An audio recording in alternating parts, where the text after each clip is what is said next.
All right, man. Welcome back to CptsLogs podcast. It's been a long time. Yes, Guess what? I've aged. If you missed it, Actually, literally, I've aged. I think everybody's. I feel like everybody. I think I saw like Brad Pitt, or the hell it was, or there was somebody I was watching on TV. I was like, man, that dude got old. I feel like what the hell's going on, man? Well, they're all pushing their 60s now. Yeah, man, I'm getting old. I turned 30. Like I'm past like 35. Oh man. Well, that's why I said when I aged. The last time we did this podcast, I was 39. I'm now 40. Oh, God. Anyways, Yeah. it was good to be back. Welcome back to CptsLogs podcast. I am Richard Tolo, the Jamaican Bacon. And we got On the Mark, Hey. Mark Attack. I don't know. Do you have something? Always trying with the nicknames, man. They just never stick. We got Mark Nowak here. You know, it's been a long time. Like I said, it's been close to up to 3 months, and that is not on purpose. You know, if you guys are looking forward to our new episode, or maybe you don't give a crap, but I've just been on the road for a while, you know, and I'm working on this new CptsLogs on the road podcast session, just to avoid something like that. So at this point, we can get real content live on the road and as we move forward here. So, but anyways, we're gonna try and avoid that from now on as we move forward into our new episodes or new sessions and new opportunities and so forth. Blah blah blah blah blah. But welcome. It's good to be back, I guess. Hello, ladies and gentlemen. This is your captain speaking. Apply heading 230. Runway 27 left. Clear for takeoff.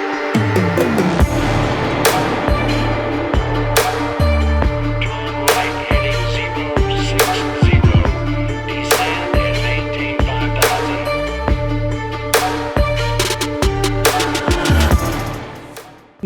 It is. You miss this, Mark? Yeah, I used to come in here when you were gone. You know, I have keys to our studio, and I like to come in here, turn the lights down low, and just kind of cry a little bit. You know.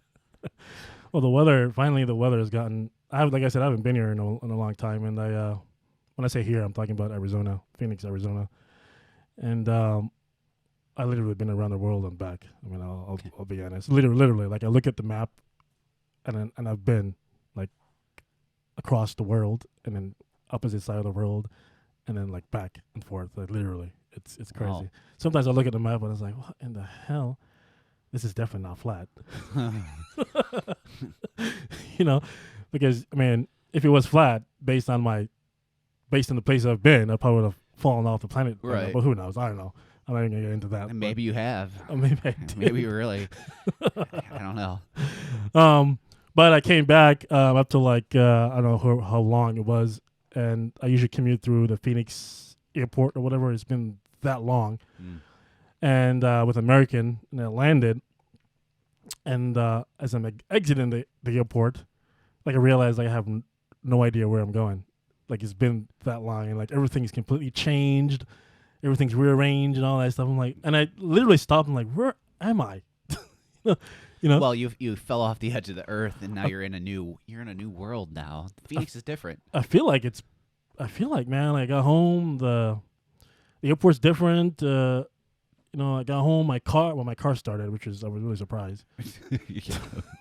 But Alexa doesn't obey me anymore. Yeah.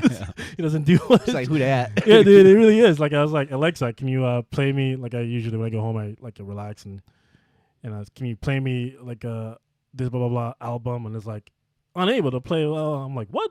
How dare you? New number. Who this? So I had to like rearrange like everything. My TV needs to be updated. My car, like I started driving my car, and I feel like I'm getting a tune-up or whatever. But anyway, this is what happens when you're, you know, at least when you do my type of flying when you're gone for a long time. I don't think I've been gone this long, but it's a weird feeling like when you come back and it's like, oh, yeah. If you have kids, if you have kids, it's probably not a good thing. Yeah, no, Yeah. someone would be sleeping with your wife by now. You?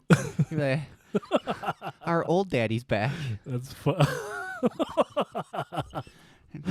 Mommy says we have a new That's daddy pretty now. funny, dude. That's pretty funny. Back on the road. Yeah, man. What's been going on with you? Oh, just taking the time to get jump into the CFI stuff. We talked about a whole lot in previous episodes, and it has begun. So it's probably been somewhat of a blessing that you've been gone. And although I enjoyed doing the podcast, it's obviously been a lot of work to do CFI and work full time and all that good stuff. But Yeah, CFI. I'll put it on the pub, but yeah, certified flight instructor. certified flight instructor. So you're getting your. Is it a rate? That's a rating, right? That is a certificate. Certificate. Okay. New certificate. Certificate. Gotcha. How's that going? It's going good. It's going good. Yeah. A lot of work, as said, but going to the University of North Dakota Phoenix Yeah. satellite campus, we talk about a lot. Yeah. Mainly because you're an alum, and Well, FYI, people, it's a great school. oh yeah, There's great people there. There's good experience. No BS, which is very important. yeah, You know? yeah. Yeah. You're only gonna do what you have to do, Yeah. and if you go above and beyond what's published or stated that is expected of you, it's because you're not putting in the work, and Yeah. you now you have to put in extra work to catch up or anything like that. But Yeah. great place, great teachers. Yeah. Also, great, I'm also. great aircraft. So Oh yeah. What? very pleasant experience. What aircraft are you flying? We're flying Archers, Piper Archers, but just about brand new G1000, all glass, Oh, nice. which I don't get to play with a whole lot doing CFI because it's all visual flight rules. 'Cause Oh, that's okay. all I'll be teaching initially is visual, keep your eyes outside the cockpit kind of thing. But if you're getting ready to do your instrument or your instrument instructor even, it'd be a fun plane to do it in. It's what kind of glass is it? You said it was G1000. G1000, Garmin 1000. So Oh, nice. In the Archers or in the Warriors? What are they? it's Archers. Oh, they're Archers. Yeah. Oh, okay. Yeah, just about brand new. It's Oh, nice. major upgrade since you were there last. Yeah, we had. Well, yeah, they had Warriors over there, right? Is that what it we was? started with Warriors. Yeah, and Good planes though. I mean, yeah, but yeah, I mean, I started with they were conventional, the 6-pack conventional when I started. Oh yeah. But when I finished, they had there were Avidines, the glass Avidines. Yeah, that's what it was like. Just Yeah. as I was leaving Mhm. the first time when I ran out of money. We finally got the weather information and all that stuff on there a little bit. Oh, really? They had like weather stuff on there. I don't remember. A little bit, yeah, on the right side screen. Oh, okay. Anyways. But yeah, great planes. But that was actually my biggest detriment, so to speak. I'm with you. I learned on the 6-pack, which is just these round steam gauges. But Yeah. honestly, that's the way to do it, in my opinion, because it was a lot easier. Well, I'm believing it's a lot easier for me to transition to the glass, although, it's like learning a computer system in a way. So it's had its own little challenges of Yeah. learning that while I'm supposed to be actually just learning how to instruct. But Yeah, absolutely, yeah. It depends, I guess. Nowadays, if you're a professional pilot and that's where you're heading, the standard regional jet is now today is an Embraer 175. It really is. That's what it is. Now there's a lot of regional carriers like SkyWest. I think ExpressJet. I think they're gone now, or they're just re-coordinated, whatever. It is. they're coming back now, but they're not what they used to be exactly. Yeah, but most, I think, like I said, SkyWest still fly the CRJs, the CRJ 200s, and those type of aircraft still have. They're still relatively glass looking kind of thing, whatever. But I think it's good. I think it's a good thing. It helps you overall when you move towards the airline, that type of platform. Yeah. To stay within the get trained on the glass. I don't even think Piper makes like conventional aircrafts anymore with the steam gauges. I think it's all glass now, I believe, right? I don't know. Yeah, I think if you need don't quote me on this, but I believe like if you need to get like a conventional aircraft out of Piper, you have to like specifically and it's specially made for you. No. Yeah, it's all glass. Yeah, I mean, I guess it makes sense. yeah. I mean, Most people though are buying used aircraft. Oh, good point, yeah. So That's true. It's true. but that's a good reason why you at least get familiar if you're a student pilot with the steam gauges, as we call them, because if you want to go rent an airplane, Yeah. you're going to pay a whole lot more for an airplane with a glass cockpit than you would with the traditional Yeah. round gauges. Speaking about renting airplanes, good point. Good point, Mark. I like it. Look at you putting this. So currently, you're working on a platform called Open Aircraft, which is basically aircraft rental, almost like a brokerage platform. We're currently working on, and it's a system design to make it more efficient for aircraft rental and so forth, and blah blah blah. The point is, if you can go out and rent an aircraft without getting checked out every time. Mm-hmm. When it comes to make and type and model and so forth, if you can just get checked out once and go anywhere and rent an aircraft, we're working on that system to make that more efficient. We'll talk about that a little more as we move forward here, but keep a lookout for that. Yeah, So, it's exciting. yeah. CFI, huh? So I'm also CFI, and it's been a long time, but I'm curious to learn what's the hardest thing you've had to deal with so far, trying to figure out how to teach people. Honestly, I mean, I'm not going to go way blast in the past here, but anybody who knows me knows that I was in a teaching role for many, many years. Oh yeah, that's right. Obviously not in aviation, but Mm-hmm. in other dabbles. So a lot of it's familiar to me. I would say the biggest challenge that most people face is the FOI, which is the fundamentals of instructing. Yeah. Which is, right, I'm going to throw out a big word for you, the pedagogy, which is basically the teaching, the principles of teaching. The pedagogy? Pedagogy. Is that a term they use in the FOI? No. No. Just in the teaching world. Oh, yeah, gotcha. Okay. But CFI is half instructing in the airplane, but also learning human psychology, right? Mm-hmm. It is. What students need, and even just the basic needs in order to learn. Yeah. Right. So there's a lot of that. Instructor responsibilities, conduct, Mm-hmm. things that you think would be evident, but some people probably lack. Mm-hmm. And also important parts is, some of the air regulations that are going to be important to you. Endorsements that you make for your flight, That's good. students. That's a good. It's one of the important ones because you Yeah. could be screwing your student and yourself if you're not giving out the right endorsements to Mm-hmm. take a test or solo things of that nature. What's an endorsement? I'm sorry. What's an endorsement? Well, that's what I was saying. So every pilot's going to have a logbook, log in your time, log in your instruction. So in that logbook, in order to achieve certain steps in your learning, you have to have an endorsement from your flight instructor. So it could be as simple as, you're going to do your first solo taking off and landing Mm-hmm. at your airport. So Yeah. there's certain criteria that needs to be met and verified by your instructor. Mm-hmm. Should I say provided by, and then verified by your instructor. Yeah. That has been done, Mm-hmm. and then you write it in their logbook. Now Yeah. the student is ready to do this solo. Yeah. So that's really what. It's simple as It's that. powerful, Yeah. powerful thing. Well, it's basically just saying, hey, I've certified. It's like I certify that this person is trained and proficient and ready, based on what I know, to do whatever it needs to be done. And so that's what it is.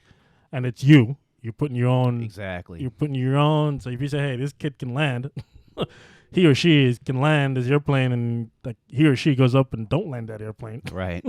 you're gonna have to explain why you endorse that person to go land that airplane. Right. So yeah, absolutely, it's a powerful thing. It is a powerful thing. So very good. So that's the hard part. You think it's based on what you've Honestly, seen so far? I could see how that would be the hard part, and not to toot my own horn here. Yeah. I think I've been having just more fun Which is doing it. good, man. I think I worked myself up into a frenzy hearing everybody talk. You go to these Facebook groups, Instagram, every pilot talks trash if you run into one in a bar. All you hear about is how rough CFI is, but in all honesty, it's nothing like they made it sound like it was going to be, at least for me. Yeah. I think if that's the way you want to go, if you're fearing being a CFI, then you may have a little more hard time with it, but I've soaked it in and enjoyed it. So it makes you feel. You start to. I think you fear in the beginning that you're not going to be as wise as you should be at that point. Yeah. And maybe some people are let down. Mhm. But I think that for myself, and actually everybody who's in my ground course with me, I think we're learning how much we actually know. Mhm. You know, it's surprising and exciting, and that gives you your confidence to Mhm. keep going. So as long as you're up for the work, because there is a workload, you do got to study. It's more fun than hard. From my experience, what you'll learn this is from my experience, is that especially if you take somebody up, it's your initial training. They've never flown before. You'll feel a lot wiser than you. You realize that actually this person is really dependent on me. Right. They don't know anything. You know, they look at you like you know everything. Right. So you start acting like you know everything, and you have to. So you realize that you actually you know a lot more than you do because you have to. Because when that guy's coming in and flaring at 200 feet off the ground, you know, you realize it, and it comes in quick. I think you start realizing, man, I'm okay. I know how to do this. You know? Yeah. That's how I felt. Yeah. You know? So Still a little scary though. I can see how.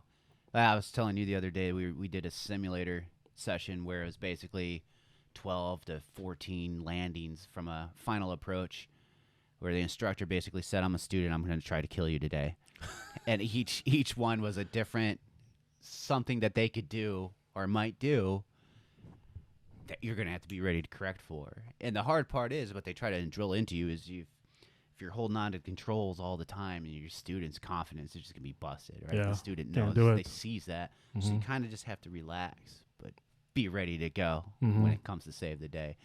So it was a lot of fun to do that sim, but it was also kind of eye-opening where it's like, I'm having fun now, but I know when we get to that first student, that first landing I let them do, it'll really test me. Well, no. Well, yeah. Well, this is what's gonna happen. I'm telling you. Your first student, you're just not gonna let that guy do anything to you. Right. You know, you're maybe you will grab, maybe you won't grab the control, but you know, after a while, you're just not gonna let that dude kill he or she. You're not gonna allow. You just won't do it. Yeah. What's gonna happen is that you're gonna get to a point where now you're experienced instructor, and you're confident, you know what you're doing, and you're gonna be sitting next to a student that it's also experienced, and maybe a commercial pilot and so forth, and you're lax, and when that complacency comes in, I'm telling you this is going to happen to you.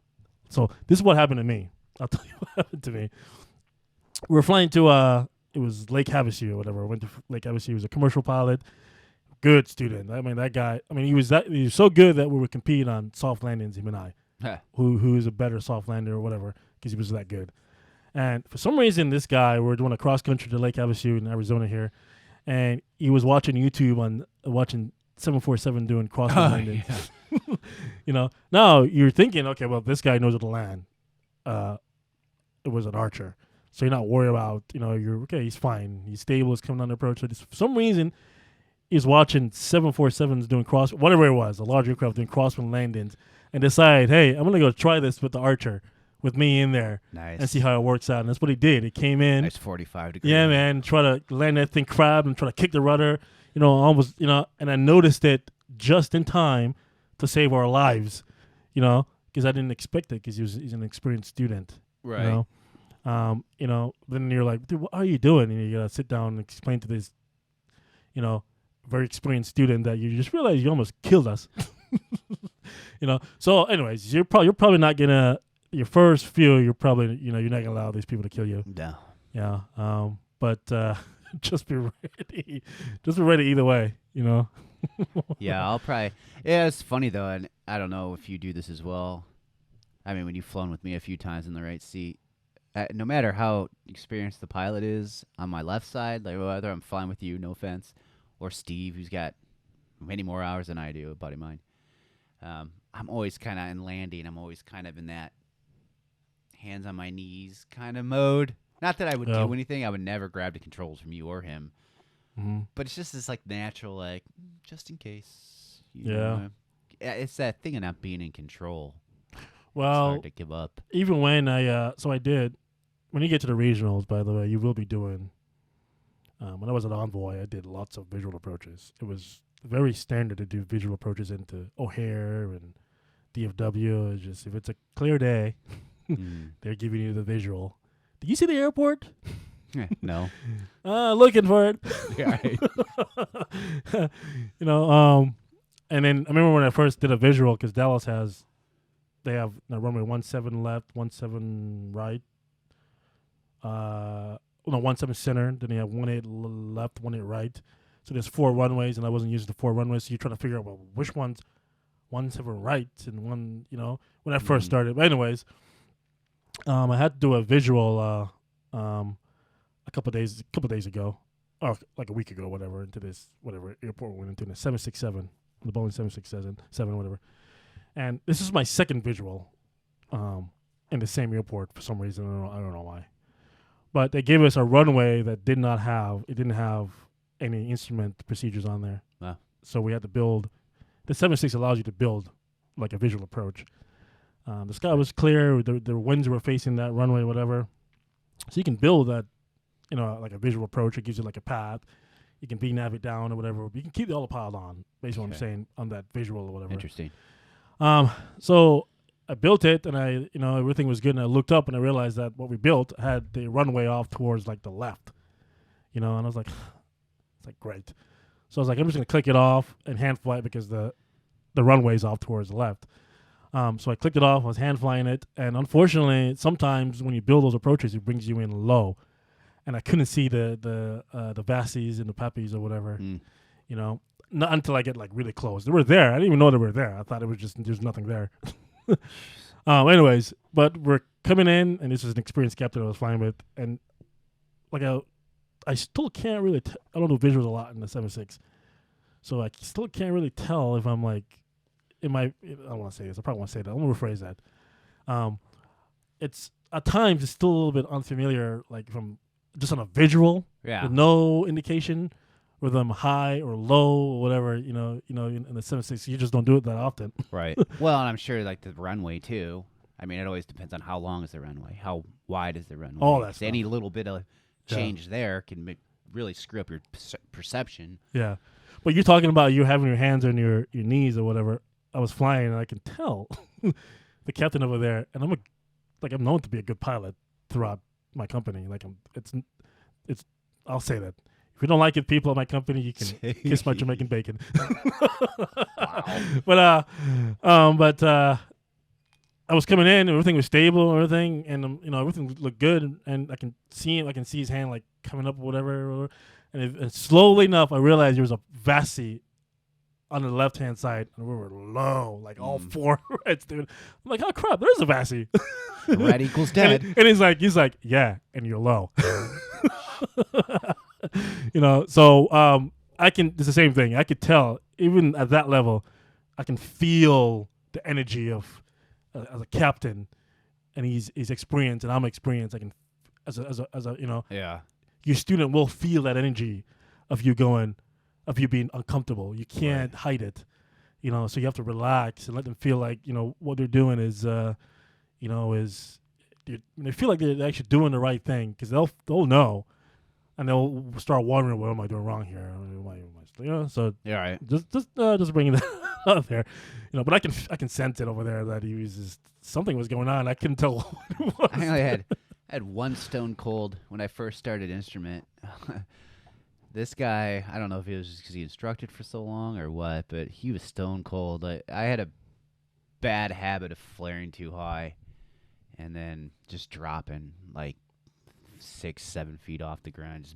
And he would just sit there.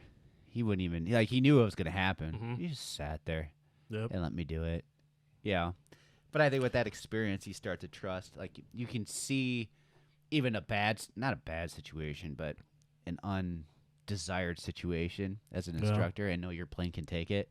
Yeah. And you know exactly what's going to happen. So the student's like, oh, crap. Yeah. And you're just like, all right, this one's going to hurt. And you're going to have to, that's a good point. You're going to have to figure out when where that is. Yeah, when you're willing to do that. Exactly. I used to do that stuff all the time. And my student actually called me out on it, I would go on the flare. I would go, like I would look out the window and go, okay, this is gonna be a hard landing. Right. I do it. I just do it all the time. My students will say that. They'll tell people that's what I'll do. But you're gonna have to figure out when you're comfortable and when is it safe for you to just let it happen. Let them slam that thing in. Right. I'm like, well, okay. Well, that's one of the things they teach in doing the CFI course is, you got to find teachable moments. So you got to let the student make mistakes. Mm-hmm. Don't let them kill you. Mm-hmm. Don't let them kill you. But, Mm-hmm. if the plane can take the landing you're about to hit, Mm-hmm. so be it. Yeah, just be ready, just in case it bounces and all that stuff. Right. You know? Exactly. Yeah. Yeah. So the FAA, like now, like a bouncing is not like if you bounce an aircraft, they want you to go around. Don't Right. try to don't try to recover that thing, bounce and reflare. And on a 7.6, you can't even, like, that option is not even there. You will hit the 300s, well, whatever. You will hit the tail. It's just over, man. You can't. That aircraft is so unforgiving. It's interesting now. It's a very easy aircraft to fly. Very responsive, but it's so unforgiving. Like you come in high. I mean, you need to be stable and everything's right. Else your landing is not gonna be. It's just not gonna figure itself out, man. If you're fast, you won't slow down. It's interesting. Like if you not the system, everything's not in right. You're gonna hit that thing hard. It's just a very unforgiving aircraft, man. You need to know what you're doing with it, and then you can't. You have to fly. You have to fly it all the way to the ground. Like you're flying. You're 10. And as soon as you're about to freaking touch down, you go to idle. But you can't like hold it off and hold. If you're trying to, you hit the tail. It doesn't work, man. It's interesting.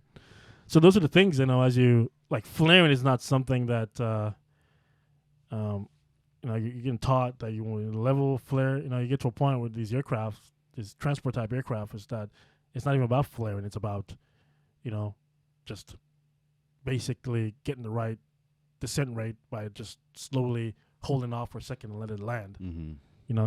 Because most transport type aircraft, they come in at a high pitch angle anyway when they're, Mm-hmm. So, yeah. Yeah, that's why I always say when they're always like, picture, you got to hold the nose off when you're flying a Cessna or whatever. Yeah. Picture an airliner. It's like, this isn't an airliner. You the instructor said that to you? This is a 3,000-pound airplane. That's pretty funny. No, don't picture an airliner. Like it's not anywhere the same. Yeah, you end up crabbing in. Yeah, dude.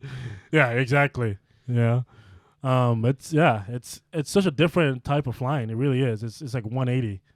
Like all the stuff you learn now is you're learning the fundamentals, and then you get to the airliner and then they teach you how to fly an airliner when you get there. They don't teach you anything else. They teach you how to fly that plane, how to monitor it, how to, that's what they do. So you're expected to know how to recover from a stall by reducing angle of attack. Mm-hmm.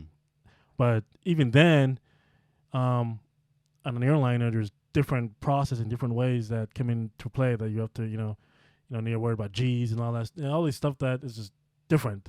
Like the FAA just implemented a new what is that? It's like a stall recovery, unloading the G's process you get in training. I forgot what it's called. I probably shouldn't say this on the podcast, Yeah. but it's part of your training now. Because a lot of times it's not just about lowering pushing the nose down. You gotta offset the G's. You ever heard of that? Well, yeah. I mean, you can only put so many G's on an airplane. Yeah, so you can't just push down and unload up the wings of G's and shit. Right. Right.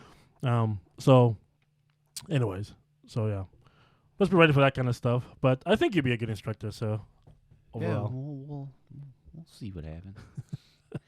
No, I'm looking forward to it, actually. yeah, UND is good. You have good people there to help you out and back you up and all that stuff. Yeah. Good aircraft. That's another thing. You're gonna worry about the aircraft.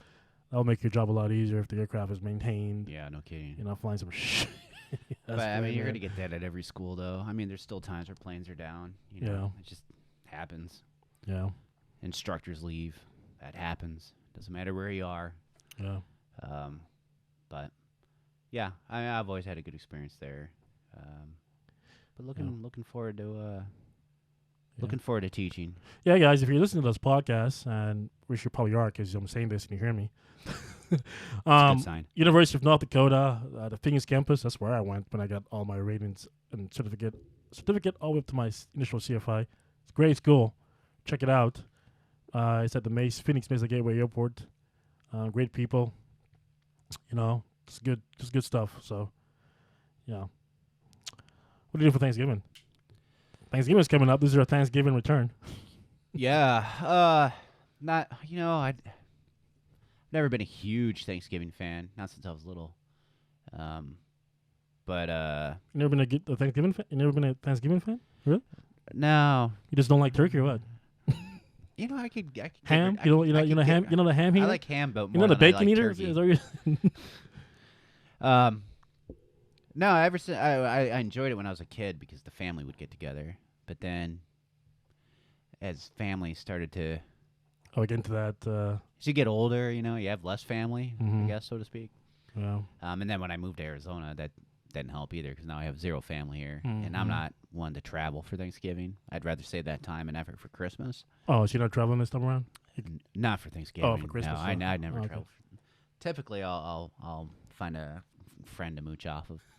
So I don't travel much for Thanksgiving. So this year I'm just gonna go.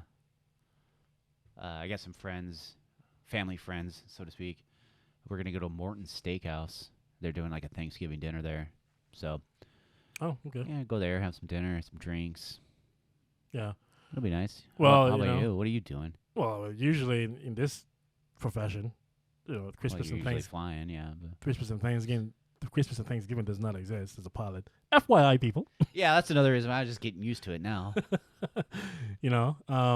And the airlines are very particular on this. By the way, this is important. I probably should bring this up.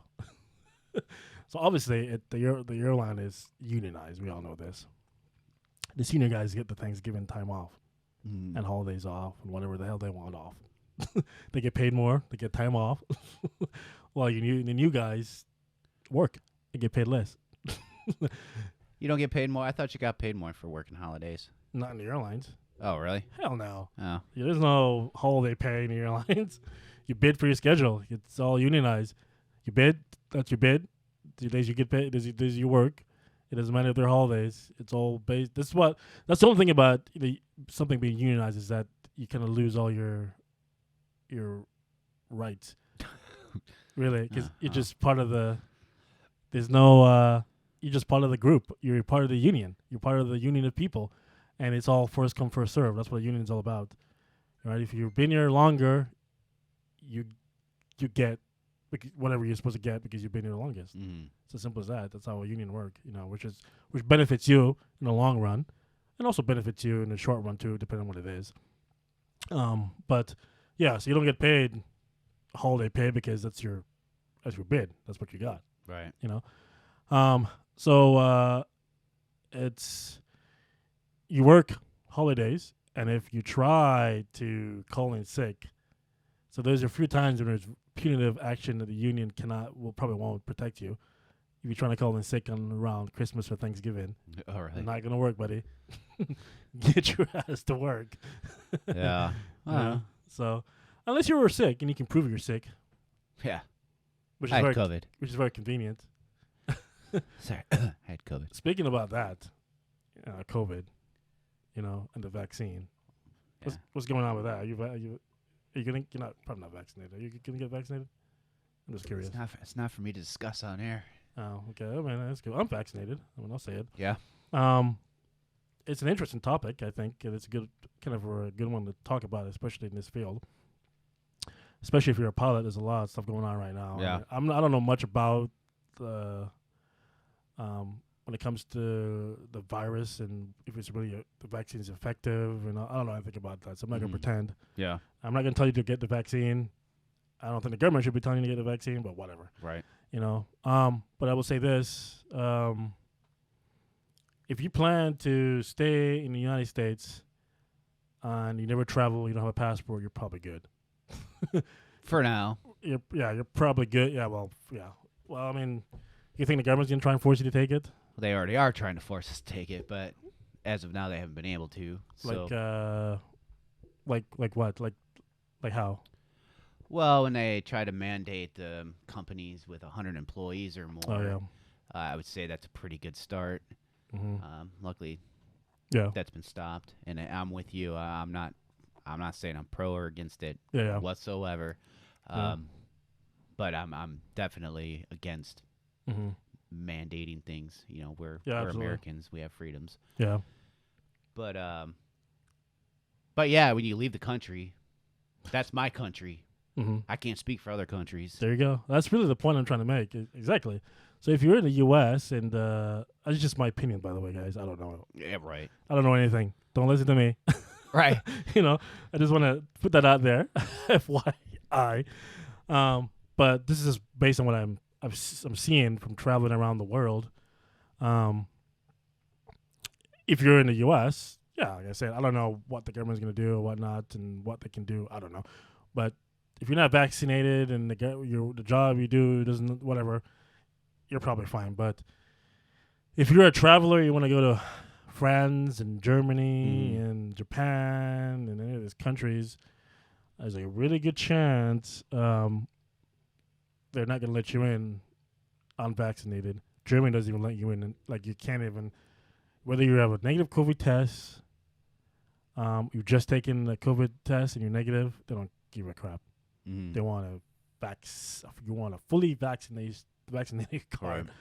You know, around some of the places I've traveled to around the world, I'm talking about Europe and Asia and some of them, even the Middle East and so whatnot. You can't even go have breakfast in their little breakfast place without showing a vaccine card. You can't go into restaurants. You can't go watch a movie. So some of these airlines, you can't even get on a plane to go to Europe without without a vaccine card. Certain countries, they just won't let you in. So Yeah.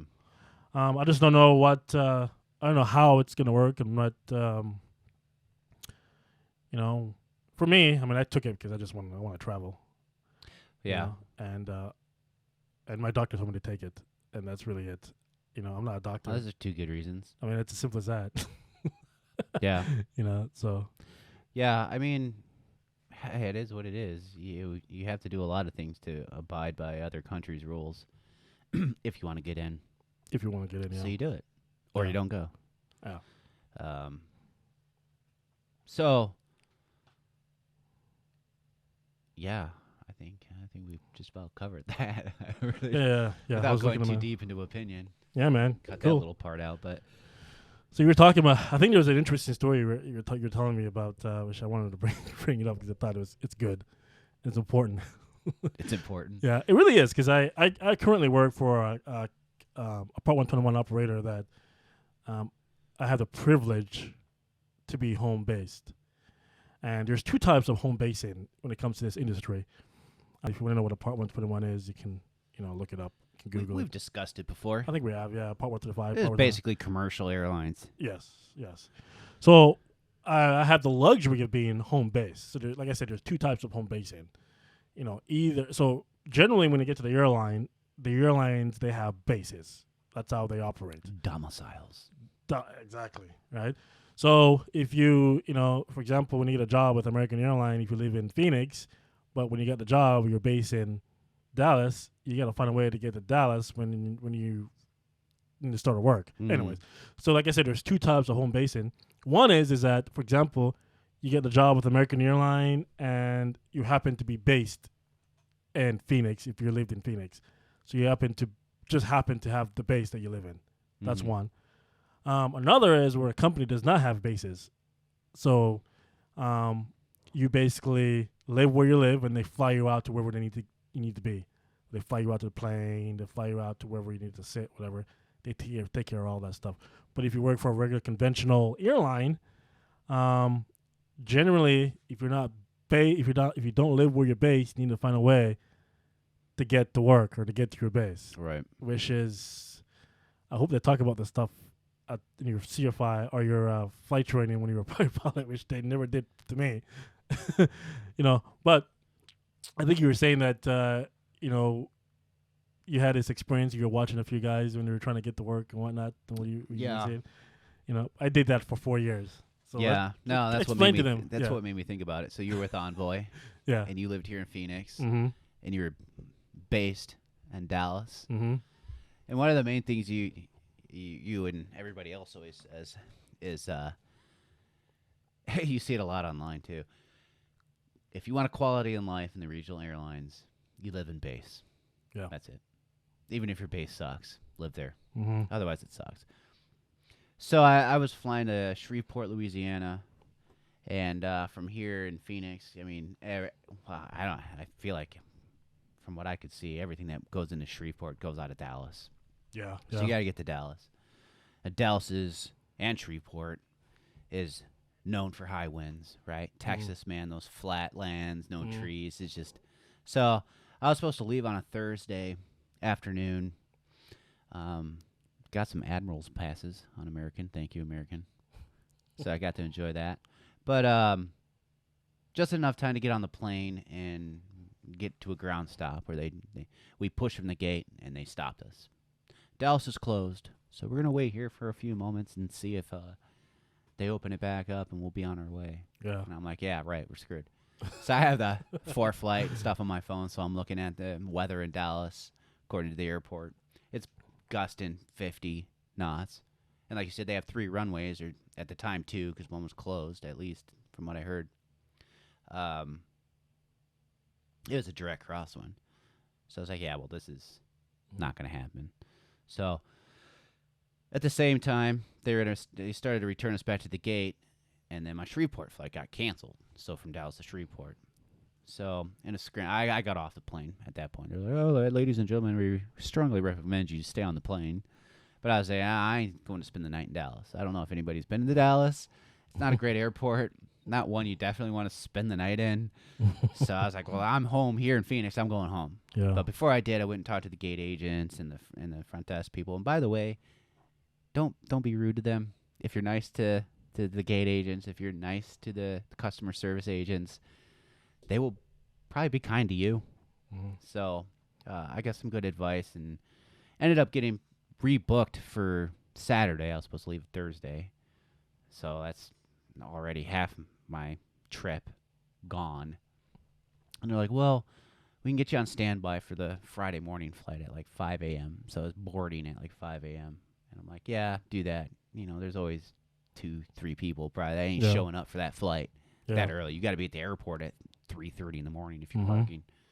So I get there, and I love the people watch. I don't mind the airport. And I'm sitting there, and I just see a lot of people in those navy blue, blackish jackets. Navy bluish. Yeah. They're all coming up to the counter and checking in. I'm like, there ain't that many pilots on this flight. This last time I checked, it only took 2 guys to fly this route. And you could just tell they're regional airline pilots. They just have a different look than the mainline guys. And I started thinking, oh, all these guys are trying to catch this plane to work. There literally had to been like, I'm going to say 6 guys on this one flight. And I say guys because there was no girls, women. And they just stuffed in the back with the rest of us. I sat next to one. And he stared at his, you could tell it was his schedule app the whole time. I think dreading his day or something. I don't know what was going on, but that's brutal. I mean, those guys had to get up at 3 a.m. to be at work, and if that plane was super full, they'd have been sitting there. Yeah, man. You know what I mean? So, yeah, it's just. I don't know if there's I just want to. It's important that we bring, because I don't know if there's a way around that, you know. And it is what it is, man. But I did that for 4 years where I just there was that guy. I sat, looked at my schedule, had to be at work the next morning. Sometimes I had to be at work at 5 p.m. on the 5th. I had to be at work. I have to be there at 6 a.m. on the 6th. Mm-hmm. You know, so it's 5 p.m. So I have to figure out a flight at 5 p.m. So I'll have to take the red-eye flight, which is usually Spirit. And that was one of the things your airline, Envoy, did. Didn't they give you a hotel the night before? Did they extend you that? You got 4 hotel. That's contract negotiation, right? The union. That's something that was negotiated. So that's pretty nice. So I don't think many regionals do that, do they? Well, let's be clear though. It's important that we clear it up. They gave us 4 hotels a month. Right. So it doesn't matter what you use it for. Time. Yeah. It's per month. Yeah. So every month, every contractual month, you're given 4 hotels. Gotcha.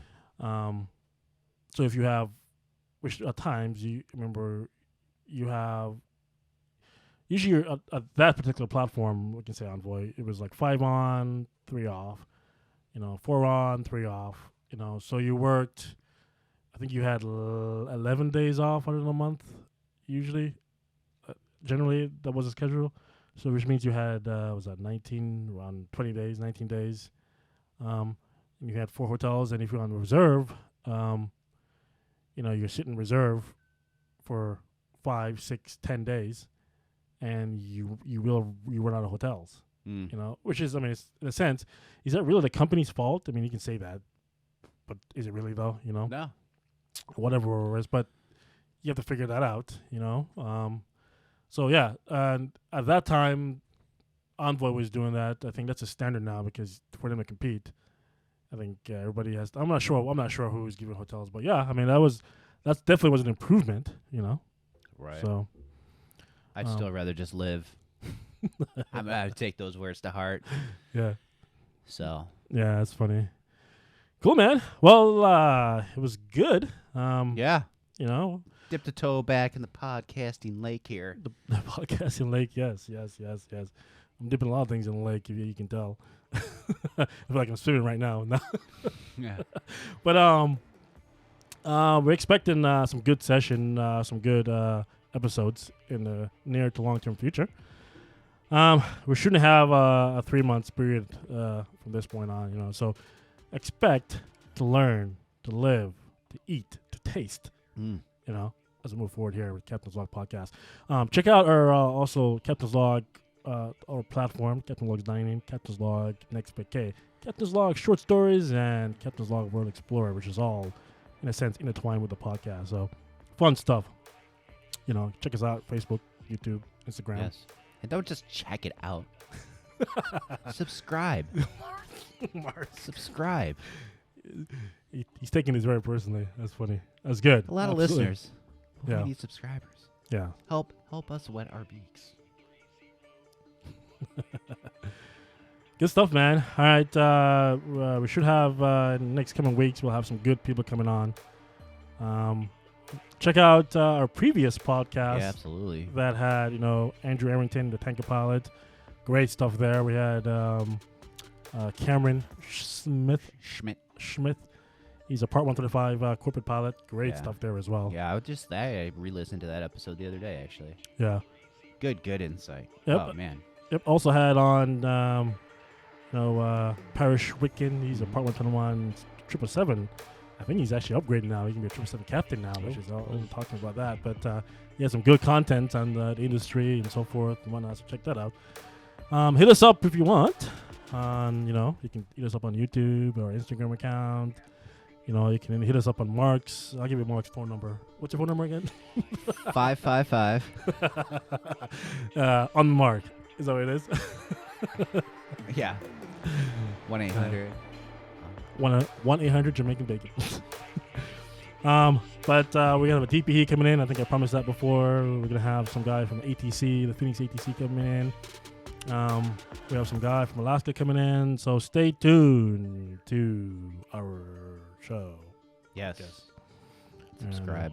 Yeah, subscribe. Is that it? Are we good, man? We're good. We're rolling out. That was a good session. Indeed. All right, we're out. Peace. Later. Hello, ladies and gentlemen. This is your captain speaking.